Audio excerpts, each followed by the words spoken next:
compañero Waldir Domínguez se encuentra en la zona de Villa Hayes, donde al parecer regresaron los enfrentamientos entre paseros y policías. Contanos, Waldir, ¿qué está sucediendo ahora? Así es, Cintia, muy buenas tardes para vos, un saludo cordial para la audiencia también de Red Noticias. Yo me encuentro aquí en Villa Hayes, donde los paseros se están manifestando precisamente aquí en la avenida principal y fueron reprimidos recientemente por la Policía Nacional también. Algunos fueron heridos con balines de goma, inclusive hay varias personas heridas, como le mencioné, Cintia. Vamos a tratar de acercarnos a una de las manifestantes también a ver si nos puede comentar lo ocurrido recientemente, compañera. Un momentito, ya vamos a conversar con ella. Señora Daisy, si puede comentarnos qué fue lo que pasó, ¿no? Si puede comentarnos qué fue exactamente lo que pasó. Sí, nosotros caímos en una trampa.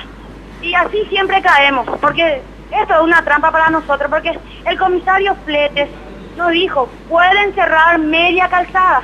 Y hicimos lo que él nos dijo, señor. Pero lo que pasa, que nos echó en una trampa, porque nos llevó hasta allá. Después nos dijo, salgan a cerrar media calzada, y ahí ya le dijo a los cascos azules, reaccionen, y ahí empezó a reaccionar. Siendo que nosotros no estamos haciendo nada malo, estamos pidiendo justicia, solamente para que nuestro hijo coma y podamos pagar nuestros impuestos. Es lo único que estamos haciendo. Ellos quieren sacarnos el F8 para ponernos algo mucho más grande que nosotros no tenemos y no podemos. Estamos pagando nuestros impuestos con el F8. Varios compañeros suyos fueron heridos. Son muchísima gente herida. La señora Suyi Yaquet está muy mal en el hospital. Esa señora tiene huevo y salió a pelearse por su gente. Y esta gente porquería que son estos policías que están acá, por orden, no sé de quién, nos mandó a tirar balines de goma.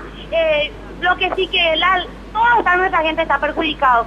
Lo único que nosotros reclamamos es nuestro derecho, señor. Y pedimos justicia. Y no vamos a salir de la ruta hasta que tengamos solución. Y si va a volver a ser marzo paraguayo, que sea marzo paraguayo. Ahí está.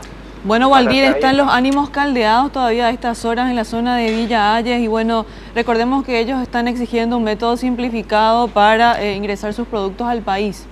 Entonces efectivamente, eso es lo que están reclamando en este mismo momento, Cintia, y seguramente en el transcurso del día, en los próximos centros informativos vamos a estar ampliando, vamos a estar llevando las imágenes correspondientes también del lugar, compañera y audiencia. Muchas gracias.